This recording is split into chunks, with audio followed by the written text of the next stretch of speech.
Je l'ai trouvé là, les ciseaux tremblants dans sa main, son ombre se reflétant sur la soie blanche qui devait être le symbole de ma promesse. En un instant, le rêve s'est déchiré, comme si elle voulait effacer chaque trace de mon bonheur.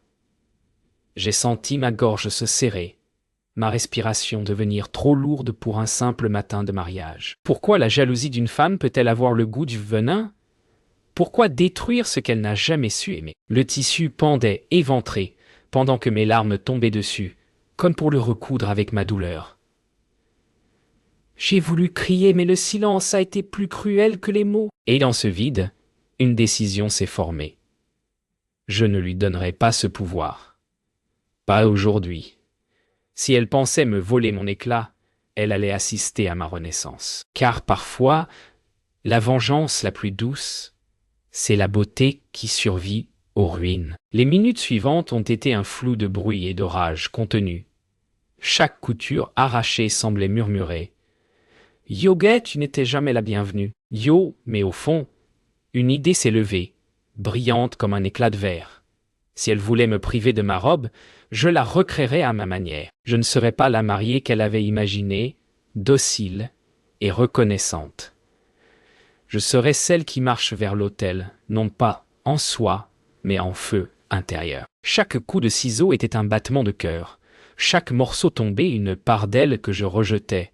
Peut-être que la vraie beauté naît quand tout s'effondre. Le miroir ne me montrait plus la victime, mais la femme qui allait se marier par choix, non par apparence. Le téléphone vibrait sur la coiffeuse. Un message de lui, inquiet. J'ai voulu lui dire « Mais à quoi bon ? Ce mariage, désormais, serait ma victoire silencieuse. Et si sa mère voulait un spectacle, elle l'aurait. Seulement, pas celui qu'elle espérait. Quand je me suis vu enfin dans le miroir, la robe n'était plus blanche, mais vivante. Un assemblage de courage et de douleur. J'ai compris alors que ce n'était pas le tissu qui faisait la mariée, mais la lumière qu'elle dégage quand tout a été arraché. Et j'ai juré de ne plus jamais laisser quiconque m'habiller de peur. Le vent du matin portait l'odeur des roses blanches du jardin du domaine. Chaque pas sur le gravier semblait annoncer une guerre silencieuse. Elle m'attendait déjà, drapée dans son sourire glacé, comme si rien ne s'était passé. Mais moi, j'avais changé. J'étais entré dans ce jour brisé. J'allais le traverser forgé. Et quand nos regards se sont croisés, il n'y avait plus de mots. Seulement deux femmes qui savaient qu'aujourd'hui, l'une d'elles allait perdre le pouvoir qu'elle croyait éternel. Elle m'a accueilli avec des compliments déguisés, ces mots suintants de sucre et de venin. Chaque syllabe disait « Yo, gay, regarde ce que tu n'auras jamais. » Yo, mais je n'avais plus besoin de son approbation. Je n'avais plus peur de son jugement. Le pouvoir qu'elle avait exercé pendant des années s'était effondré avec ce tissu. Je n'étais plus la fille qu'elle pouvait modeler, mais la femme qu'elle ne pourrait jamais comprendre. À l'intérieur, tout brillait. Les fleurs, les vers, les regards curieux. Elle ne cessait de me suivre des yeux, cherchant la moindre faille, un fil mal cousu, une émotion qui me trahirait. Mais je souriais. Et ce sourire-là, je l'ai senti brûler plus fort que sa jalousie, parce qu'il disait « Et gars, tu as échoué. » Yo, et elle le savait. Puis il est apparu, lui, son regard cherchant le mien au milieu des murmures. Il a compris que quelque chose avait changé. Quand nos yeux se sont trouvés, il n'y avait plus d'angoisse, seulement cette certitude que rien, pas même sa mère, ne pourrait effacer ce moment. Mais dans son sourire, j'ai vu une inquiétude qu'il ne savait pas nommer. Peut-être craignait-il que j'ai découvert plus que la trahison d'une robe. L'orgue a commencé. Le silence est tombé. Chaque pas vers l'autel résonnait comme un serment de liberté. Elle, au fond, pâle sous ses perles, comprenait qu'elle n'avait pas seulement perdu le contrôle. Elle avait perdu son fils à la lumière d'une femme qu'elle avait voulu humilier. Et moi, avançant entre deux mondes, je me suis demandé « Comment pardonner à quelqu'un qui détruit votre rêve juste pour ne pas se sentir seul ?» Peut-être qu'on ne pardonne pas. Peut-être qu'on se relève simplement plus belle. Les vœux n'avaient pas encore commencé que l'air s'était épaissi d'un silence étrange. Je le sentais. Quelque chose bougeait sous la surface, un secret qui voulait se libérer. Elle, debout parmi les invités, jetait des regards vers moi, nerveuse pour la première fois. C'était le genre de silence qui précède une tempête. Mon cœur battait fort. Pas de peur, mais d'instinct. Ce n'était pas seulement ma robe qu'elle avait essayé de détruire. C'était bien plus profond. Et je savais que la vérité, tôt ou tard, finirait par se glisser entre les fleurs et les promesses. Le prêtre avait à peine prononcé les premiers mots qu'une voix s'est élevée, celle d'une invitée tremblante, portant une lettre chiffonnée. « Yogi, il faut que tu saches avant de dire. »« Oui, a-t-elle dit à mon futur mari, et dans ses yeux j'ai vu le monde s'effondrer. Cette lettre, elle venait d'elle, de celle qui prétendait tout faire pour protéger son fils. Elle avait écrit à une autre femme, une autre qu'il avait aimée, et elle avait essayé de la faire venir aujourd'hui. Les mots tombaient comme des pierres. Elle avait écrit à cette femme pour lui dire qu'il se mariait sans amour, que j'étais une erreur, un passage. Elle voulait briser ce jour comme elle avait brisé ma robe. Et pourtant, c'est moi qui restais droite, car j'avais compris.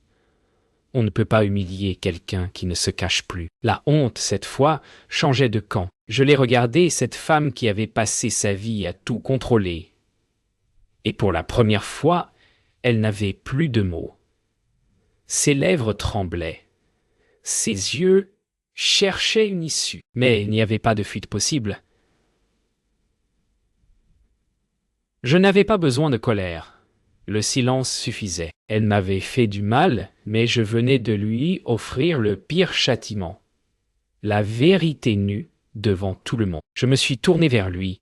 Son regard cherchait le mien, perdu, blessé, mais honnête. Il n'avait rien su de cette lettre. Il a pris ma main, tremblante, et j'ai compris que le pardon n'était pas pour elle, mais pour nous. Derrière nous, les murmures devenaient échos. Devant, l'autel attendait toujours. Peut-être que la vraie promesse de ce jour, ce n'était pas d'aimer sans faille, mais de choisir malgré les failles. Le temps s'est arrêté. Les fleurs semblaient se pencher, comme si elles retenaient leur souffle. Le prêtre n'osait plus parler. Je pouvais sentir les regards, pesants, brûlants. Mais au milieu de tout ce chaos, il n'y avait qu'un seul son. Celui de mon cœur qui murmurait « Ioge par Zogwe », pas pour fuir, pour me sauver. L'amour, ce n'est pas de rester quand tout s'écroule, c'est de savoir quand partir avant de se perdre soi-même. Et j'ai compris à cet instant que cette cérémonie n'était plus la mienne, c'était son théâtre. Le rideau venait de tomber. J'ai respiré profondément. Les applaudissements n'avaient pas encore cessé d'exister dans ma mémoire, que mes mots sont sortis seuls. Et ce mariage n'a plus lieu d'être. Pas comme ça. Le silence s'est fait total, un silence qui criait. Et j'ai senti étrangement un soulagement, car j'avais dit tout haut ce que mon âme hurlait depuis l'eau. Ce n'était pas la robe qu'elle avait déchirée, c'était la façade d'un bonheur fragile. Et maintenant, il ne restait que moi, entière. Elle s'est avancée, croyant encore pouvoir sauver les apparences. Elle a murmuré mon nom, la voix brisée, cherchant à faire croire qu'elle regrettait. Mais c'était trop tard. Les excuses, quand elles viennent du mensonge, sonnent creux. Je n'avais plus besoin qu'elle m'aime. Je voulais seulement qu'elle voie. La femme qu'elle avait sous-estimée venait de la surpasser. Je lui ai rendu son regard, sans haine, sans rancune. Juste cette paix étrange qui naît quand tout est dit. « Et Orbi, vous m'avez fait un cadeau ai-je soufflé. « Ogi, vous m'avez appris à ne plus attendre que les autres me sauvent. » Elle a baissé les yeux. Pour la première fois, elle semblait minuscule. Et moi, immense. C'est fou comme parfois la victoire n'a ni cri ni vengeance. Elle se tient simplement debout, dans une robe qu'on a voulu détruire. Je me suis tourné vers l'allée, mes pas résonnant sur les dalles blanches. Chaque regard me suivait, mais aucun ne me pesait. La robe déchirée, recousue, était devenue mon armure. Derrière moi, le passé s'effondrait. Devant moi, la lumière m'attendait. Parfois, Il faut laisser un hôtel en ruine pour trouver un horizon vrai. Et dans ce départ, j'ai su que je n'étais plus la mariée blessée. J'étais la femme libre. La voiture roulait lentement sur la route de campagne. Et le silence autour de moi avait un goût de paix. Le vent entrait par la fenêtre, soulevant des brins de mes cheveux, comme pour me rappeler que j'étais encore vivante. L'écho de la cérémonie me suivait, mais sans douleur. J'avais quitté un hôtel, pas ma dignité. Ce jour qui devait me définir avait fini par me délivrer. Et je me suis surprise à sourire, parce que j'avais compris que parfois, le vrai mariage, c'est celui qu'on célèbre avec soi-même. La route m'a mené chez ma grand-mère, là où tout avait commencé. Son vieux miroir m'attendait, celui devant lequel j'avais rêvé de ce jour 1000 fois. Mais cette fois, je n'avais pas besoin de robe neuve ni de fleurs. J'ai posé ma main sur le verre froid et j'ai murmuré. Yo, voilà la femme que j'attendais. Yo, ce n'était plus une mariée, c'était une survivante. Le téléphone vibrait sur la table. Son nom s'affichait. Pendant un instant, mon cœur a hésité, mais je n'ai pas répondu. Certains silences valent plus que 1000 explications. J'avais besoin de distance, de vérité, de reconstruction. L'amour n'est pas un pansement qu'on recolle sur une plaie encore ouverte. C'est une cicatrice qu'on apprend à regarder, sans pleurer. Le soir tombait sur le jardin et j'ai allumé une bougie. La flamme dansait, légère, libre, comme moi. J'ai sorti un morceau de ma robe, ce tissu qu'elle avait voulu anéantir, et je l'ai accroché à une branche. Il s'est balancé doucement, comme un drapeau de paix. J'ai fermé les yeux, laissant le vent murmurer ce que je n'avais plus besoin de dire. Yo, gars, je te pardonne, mais je ne t'oublie pas, yo. La nuit a avalé la dernière trace du jour. Je me suis assise sur les marches, seule mais apaisée. J'ai repensé à tout ce qu'elle m'avait pris et à tout ce que j'avais regagné. Il n'y avait plus de rancune. Juste cette force tranquille de savoir que rien n'est vraiment détruit tant qu'on choisit de se reconstruire. Le bruit des grillons, le souffle du vent, tout murmurait la même promesse. Ce n'était pas la fin, mais le début de ma propre histoire. Les jours ont passé légers et silencieux, comme si le monde m'accordait enfin un répit. J'ai recommencé à respirer sans douleur, à rire sans raison. Le chagrin s'était transformé en quelque chose de plus doux, presque reconnaissant. Peut-être fallait-il tout perdre pour se retrouver. Le matin, je cousais des morceaux de tissu. Pas pour une robe cette fois, mais pour des femmes qui, comme moi, avaient survécu aux blessures invisibles. Chaque fil était une promesse. Celle de renaître sans permission. Un jour, une cliente est entrée, une jeune femme aux yeux fatigués. Elle voulait une robe simple. Yoga sans mensonge. Yo, a-t-elle dit. Je me suis reconnu en elle, dans sa voix tremblante. Alors, sans même réfléchir, j'ai souri. Je lui ai promis une robe qui ne cacherait rien, une robe qui dirait la vérité. Et j'ai compris à cet instant que je n'avais pas seulement appris à survivre, j'avais appris à transmettre. Les soirs, je marchais sur le port, laissant la mer me parler. Le vent apportait des rumeurs de musique et de vie, et c'est là, un soir d'avril, que je l'ai revu.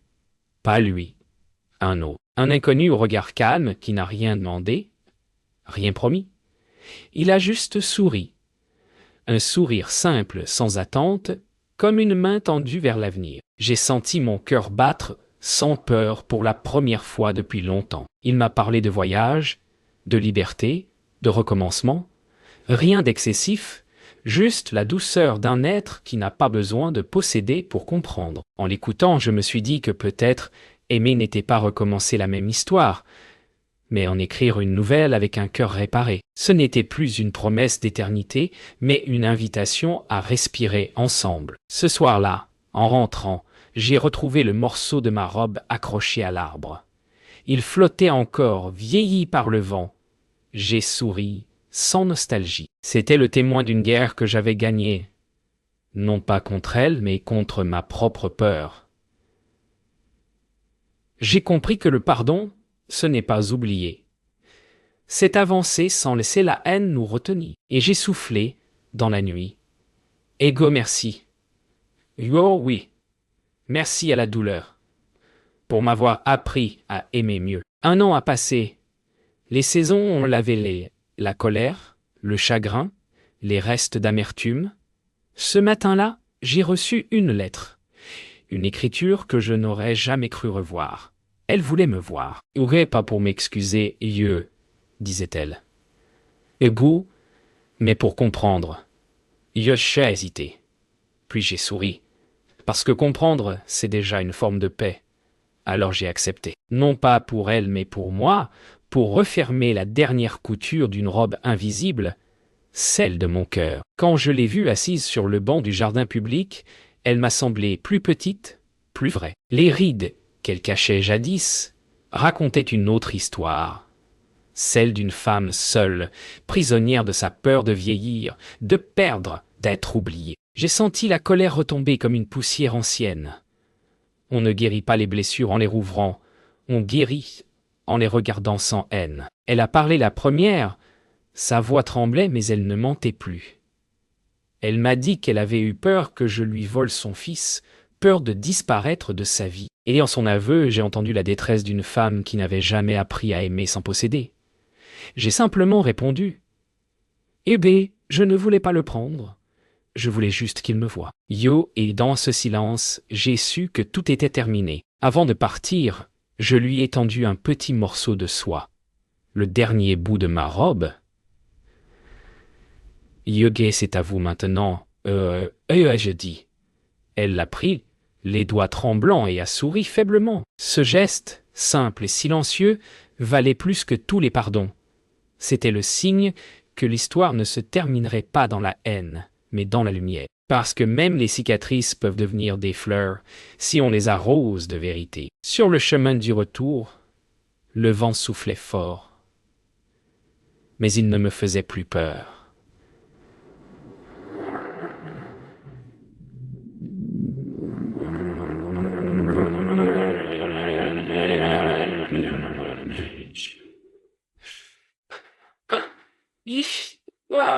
J'ai fermé les yeux et j'ai pensé à tout ce que j'avais traversé. La robe, la trahison, le départ, la renaissance. Tout cela m'avait mené ici, dans cet instant de paix absolue. J'ai compris alors que le pardon n'était pas un cadeau pour l'autre, mais un dernier acte d'amour envers soi-même. Et dans le reflet du lac, j'ai vu une femme libre entière, belle. Enfin.